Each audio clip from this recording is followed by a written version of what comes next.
Welcome! In front of me I have Honor Band 9 and I'm gonna show you how to factory reset this smart band by using the phone application. Before we start, if you want to factory reset your smart band, make sure that the battery level on your smart band is at least above 20 or 30%, because if the battery dies during the resetting process, it might damage your device.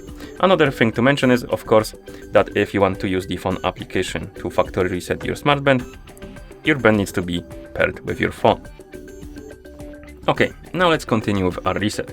So what we need to do is to open the Honor Health application on the phone that is paired with our smart band, then tap on the device icon. Here we need to tap on Honor Band 9 from the list of devices, then scroll down and find the option called Restore Factory Settings. Once you find it, tap on OK. The band will disappear from the list of devices and it will start resetting itself to the factory default settings. And once you see the list of languages, it means that the factory reset is complete. And that's how you factory reset this device by using the phone application.